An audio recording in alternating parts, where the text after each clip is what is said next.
Hey everybody, Ben here from the Bonehead podcast, and welcome to Blood Bowl Formations Human Teams. So we're looking at every team in Blood Bowl 2020, whether it's the core rulebook, the expanded Teams of Legend PDF, or the NAF teams that have been added, Slan and Khorne, and we're looking at setting them up, putting them on the board, getting ready for the drive, whether it's offense or defense. We're going to have a look at some of the key points and the key deployments for your team. So if you're planning on playing humans, or your best friends picked up humans and you're planning on destroying them, this video should go through some of the core elements of how to deploy with them and against them.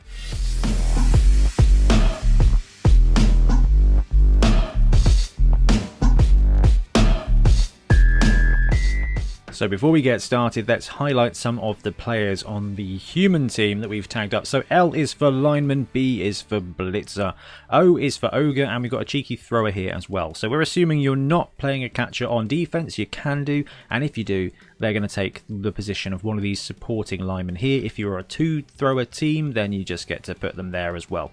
This is the anchor defense. We've covered this a lot of times in the different teams and also in the generic defensive setups. But basically what you're doing is you're acknowledging the fact that your team is a mid-range team. You are middle strength. You've got good skills, good strength, but there are a lot of teams that are going to be stronger. And on a fair one-to-one basis, when you set up for defense, no matter how you do it, they're probably going to be able to win that line. So you're just saying, fine, have three linemen, do what you will with them. And then you're deploying a very strong, and I mean really strong, secondary here as well. So three linemen go on the line, and we're assuming your opponent are just going to absolutely destroy them along. And that's what this package here. We've got O for ogre. You don't have to run the ogre. I do recommend it with a human team, especially on defense. It just allows some punch, and the human team is cheap enough so that you can do so and still, generally speaking, keep your 3 rerolls. Ogre on the human team is brilliant, and it combos up really well with the halfling. Again, if you are down to 11 players and you have a halfling, halfling takes one of these 3 vulnerable spots there. This is the anchor defense. So you give them the line, and then you put players angled here. You keep your protected players here because as you look, it's going to be 1, 2, 3, 4, 5, 6, 7, and they're supported. So it's a long way around to get a blitz against one of your protected players. But also you've got, look at the linebacker core here. We've got blitzer on the edge, and an ogre in the middle. You get to react with 5 solid combat pieces here. So you can put a lineman on the edge instead of a blitzer, but having that block is going to really help them stay alive. And you've got 2 blitzers here. So what's going to happen is if your opponent tries to blitz a corner of your anchor defense, it's going to fold in, and they're going to end up in contact with 2 blitzers. And you can swing a lineman around there, and you should be able to make 1 or 2 really good strikes back if they want to tag the side of your anchor.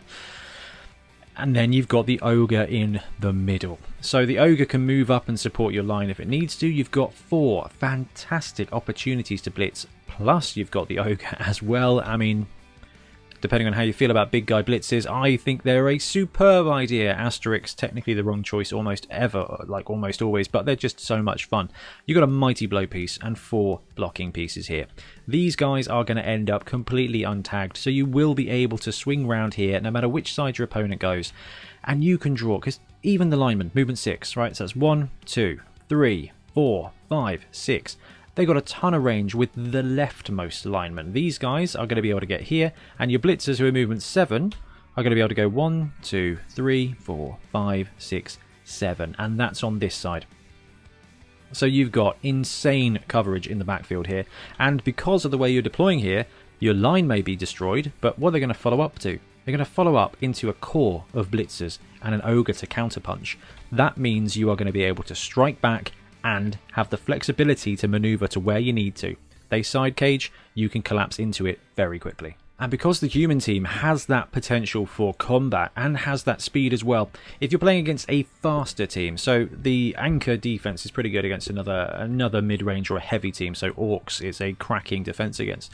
But if you're up against something a little bit faster and you're willing to give up the sidelines, you can try the deep anchor.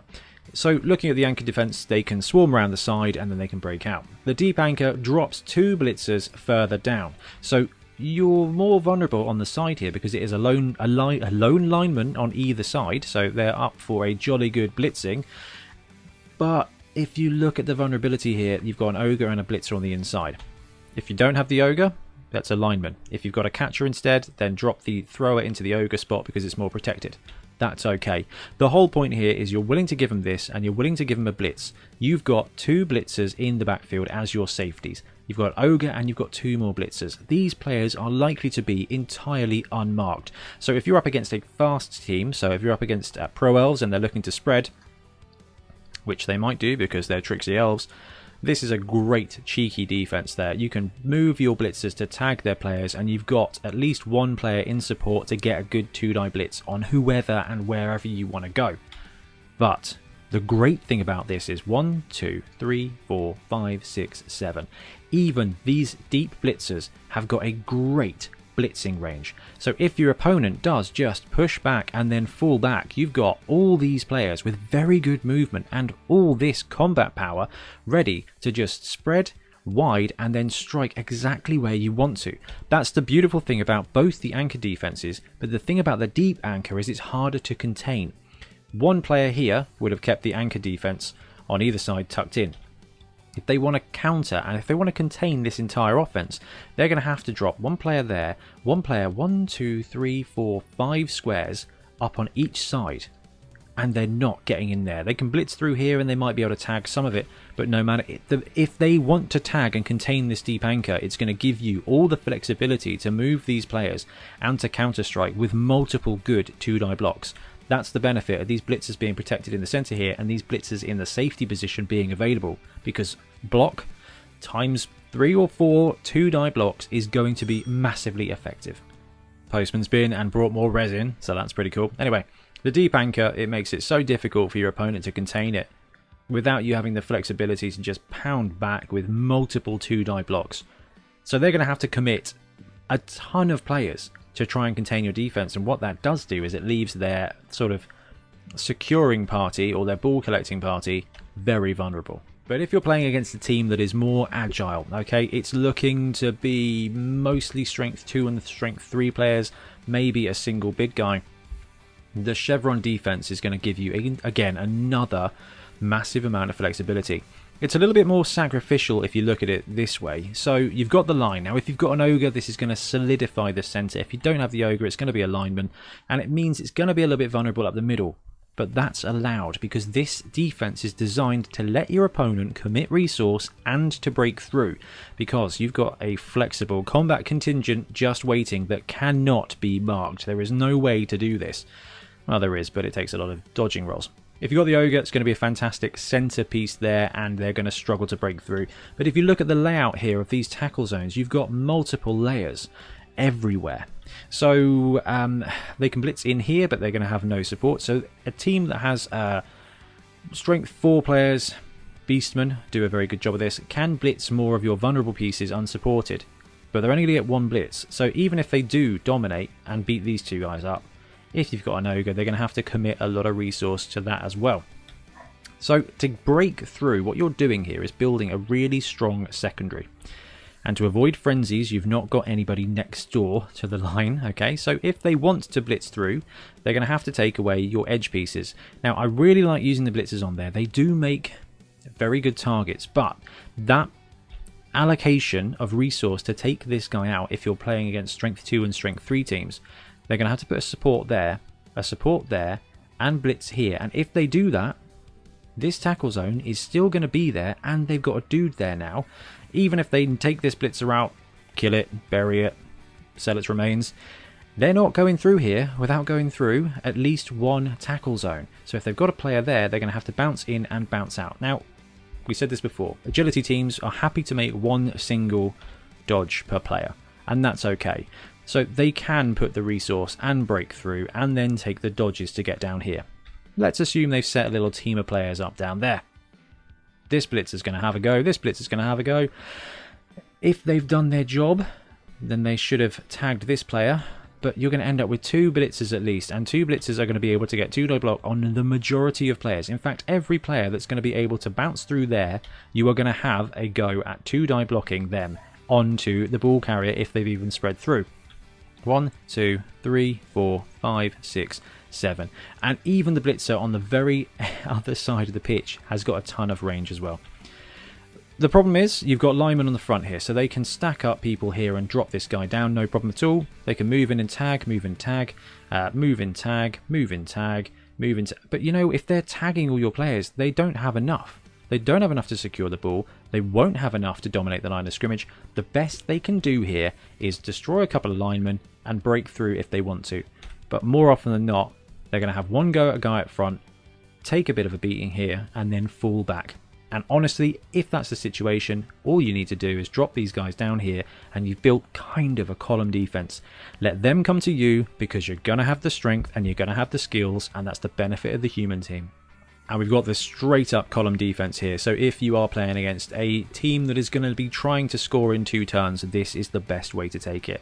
Now, the ogre is pretty key in this situation, because if you look at the way the tackle zones fall, they are going to need to take that ogre out to break through. Not only are they going to need to take the ogre out, but they're going to need to take out this guy and a blitzer from the corner to even create a running lane here. That just isn't going to happen. And if it does happen, say this is a lineman and actually they manage to knock him to the side and blitz this blitzer down here and contain this contingent here, he's not going to be tagged, and these guys are not going to be tagged. So depending on the team you are taking on, if you're taking on a team that is that has got a lot of block pieces, so dark elves, things like that, putting your blockers up front is going to make them more resilient. Be careful of frenzy. If you're up against a frenzy team, if you're up against Norse or potentially Necro as well, these guys are going to get frenzied off. So you've got to be careful. In that situation, you can drop to chevron and acknowledge the fact they're going to break through. Or you can put a lineman there and accept their fate. If they want to allocate the resource to surfing a lineman and leave themselves in contact with your then blitzer, with blitzers in the backfield here, you are trying to stop them from scoring in this defensive situation. This is not an attritional build. This is a I have to stop them from scoring situation. You can take a lineman on the edge. You can take a lineman loss. That is fine. And you know what? If it's coming to it, you can chuck your catchers and your throwers there as well. Because at that point, you want 4 blitzers in the backfield if you are willing to take a loss here. If you're more likely to go toe-to-toe and actually force them to roll bad dice, blockers on the front works out every time. If you swap it round and leave them at a victim, they will go for that victim. So if you do put thrower alignment up front, look for them to be targeted. But remember, and this works for both sides, and that's the beauty of these videos, if your opponent puts his thrower out front, it is a very tasty target. Consider the fact that they may want you to go for that target. So if you put your thrower here, look for them to blitz that thrower. But if they leave their thrower out in the wind, you've got to consider if they've done that on purpose as a lure. Because if you end up blitzing into the middle of this without successfully breaking through or tagging, there's a ton of players there that are just going to counter-strike and pound you in the face. But we're here to score touchdowns. So when it comes to the human team, they are the quintessential Blood Bowl team. So all of the offenses we had a look at, the offense and defense video, work a treat for human teams. They've got all the positionals. They've got very good blitzers. They've got a great thrower, and they've got some very fast catchers. And they've got an ogre. They've got halflings. Okay, the team has everything. So any one of the generic offenses is going to work a treat. But the 5-5-1 works so well, I've found. You've got a ton of movement with the human team. They're faster than you think. Even the thrower has got 6 squares of movement. The catchers have got 8 squares of movement. The blitzers have got 7. So by setting up in the 5-5-1, you can do the standard stop, drop and roll. You look at what's going on. You drop into ball safety. Ball lands there, move the lineman back, move the blitzer back. Then you can blitz up this way. You can move these guys back to support. Then you can swoop down and collect with the thrower. You are going to win this line of scrimmage. And there's a thing here where you've got these 2 blitzers on the edge, and you can block them free as well. You can make them your tight ends.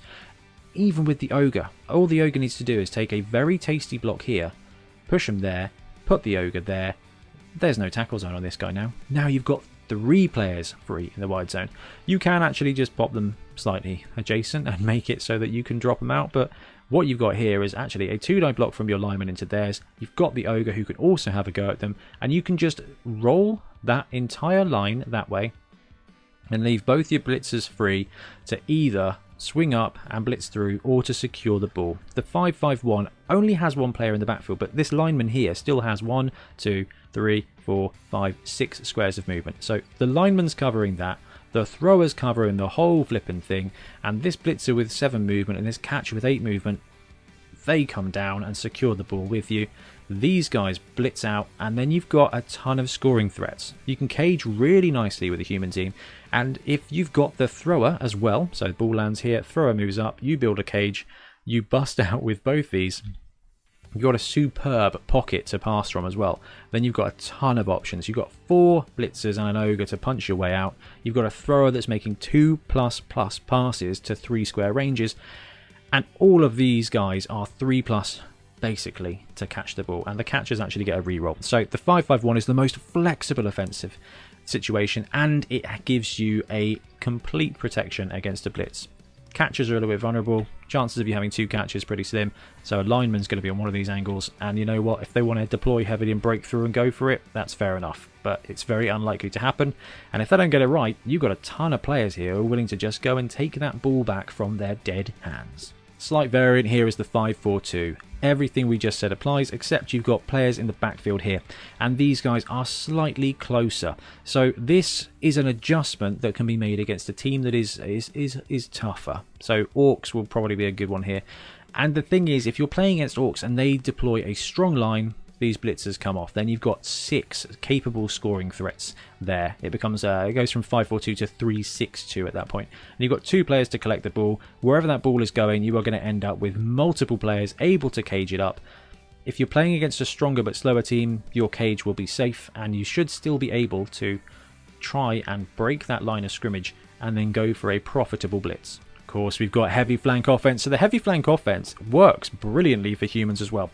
And I think this is almost cookie cutter from the one that's in the offensive formations. You got a benefit here with the ogre in the human team, but you've got your return contingent here, and the whole point of the heavy flank offense is to score in 2 turns. If you need to score, it's turn 7. You need to get this done. You're all in, okay? So there are a couple of vulnerabilities here. The first vulnerability is that if there is a blitz, they're going to be able to come down the side here. They're not going to be able to tackle through, so you need to end up very unlucky and then basically have the ball land here and them roll a blitz. Can't combat that. Any other situation, if the ball lands, I don't know, here, that ball is being collected and delivered to your scoring threat, or this scoring threat, or this scoring threat here. This one here is not bad either, and technically this one too. Point made, guys. So, collect the ball, move it up, give it to the catcher. The catcher's got movement 8 and dodge, probably what you want to do. Block away from the line. Block these guys free if you can. So Ogre is a cracking opportunity. It is risky, however. So what you can do is potentially drop this lineman into this spot here and just help support, because he's going to have an extra piece of support there and block that to there. The whole point here is you're going to end up with 1, 2, 3, 4, 5, maybe even 6 players that are going to be able to move up and create a beachhead or a launch pad and get ready to score, because with movement 8 or these 4 movement 7 pieces with block, you're going to be able to break through, and you're looking for what, 6 squares into your opponent's half for you to be able to cakewalk in a touchdown next turn with your entire combat contingent. In fact, what you can do is deploy a lineman here, put your ogre here, drop your blitzer back to here, and blitz away with this ogre. Blitz, and then you can even move the ogre up. Then you've got an ogre and a bunch of blitzers ready to get the ball. Lineman here's got good range, lineman here's got good range, this thrower's got really good range. You deploy the thrower further back because that 2++ quick pass is going to basically make him movement 9 on the return. And if he's got on the ball, that's 12 squares that the thrower can contain, get that reroll to pick up with, and then farm it off. This thrower, with on the ball, covers your entire backfield in a lovely, lovely way. So bear that in mind as well. But this heavy flank offense, collect the ball, farm it to the catcher, block this line free, come up, blitz, protect, make a forward cage, you're good to go. And last but not least, we have the aforementioned halfling here, because humans can now one-turn touchdown. When you're looking for a one-turn touchdown situation, it has got to be turn 8 or turn 16, and you've got to be all in. I guess you can do it on a turn 7, turn 15 kind of thing as well, but I like the heavy flank offense at that point. If you're down on numbers as well, this one works nicely. So the key here is to have the ogre next to the halfling. So in this situation here, I have kept the ogre off the line of scrimmage. You can put him on the line of scrimmage, but you have to block him free because one marking zone drops the potential for you to land a superb pass. And that's very different than it used to be. Throwing teammate, you want a superb pass. You don't want to reduce the opportunity. If you fail hard, it's now wildly inaccurate, which means it's going in a random direction. You don't want that. And if you've got a chance to go for a 5 or a 6 to get a superb throw, or a 6+ to get a superb throw, that gives +1 to landing compared to the inaccurate. So it is really beneficial. But if you want the extra square, you can put the ogre on the line. You're just gonna create more die rolling. Anyway, you deploy your speedy threats around the edge. You deploy the thrower at the back and a lineman in the middle. You have got so much potential to catch the ball. I don't think 1, 2, 3, 4, 5, 6, 7, 8, 9. Yeah, this is the worst spot for the ball to go in. 1, 2, 3. Basically, if the ball ends up anywhere within this line of players, they're going to be able to collect it 3+ pickup with a reroll if it's the thrower and hand off to this halfling, which is a 3+ receive. So even with this thrower, 1, 2, 3, 4, 5, 6, there's not even a go for it here. You collect the ball, you hand it off to the halfling, the ogre passes Bonehead and then throws 6 squares. So that's 1, 2, 3, 4, 5, 6. You got 14 squares to go. You're throwing him 6. That takes you down to 8. Because the halfling is only movement 5, you do need to get a good bounce. So what you can do, like we said, is drop the ogre and the halfling 1 square further, put them on the line of scrimmage, but then you've got to clear off any marking tackle zones. And if your opponent is aware that you've got a halfling and an ogre, and that's what you're going to be doing, they are just going to stack it here, because they are going to put a dude there, a dude there, a dude there, and a dude there, and make you roll those blocks to free up for that marking. But, you know, if you want to put an ogre there and a halfling there, that's fine. It does decrease the range of collection as well. So any ball, basically these guys all go up 1 square, but that's fine too. Basically, 1, 2, 3, 4, 5, 6, 7. Count 7 squares away from where your halfling is going to be. You can drop them, you can leave them there and go for the extra go for it as well to get the maximum catchment. That's fine too. This is going to work way more often than you think. The ogre is a superb thrower. Not as good as the tree because it doesn't have strong arm, but you know what? Give the ogre strong arm and he's going to do a pretty solid job. Humans got better. They are kind of average, but they're good at average in every way. And this is why the generic offenses work superbly for the human. I mean, look at the variety they've got. They can get the 2-turn score, they can get the 1-turn score, they can cage and grind. The defense with human is really good as well. I love this team. They've got really good in this edition, and they are so flipping versatile. It's amazing. Anyway, guys, I'm going to wrap this video up now, and thank you for watching. Let me know what you think, and we'll be back soon with more Blood Bowl content. Happy blocking. Thanks very much for watching. We really appreciate your support. If you want to support the show even further, please like and subscribe. It really helps us out. Or come and join us in our Patreon, link below, where you get early access to our content and monthly competitions. See you later.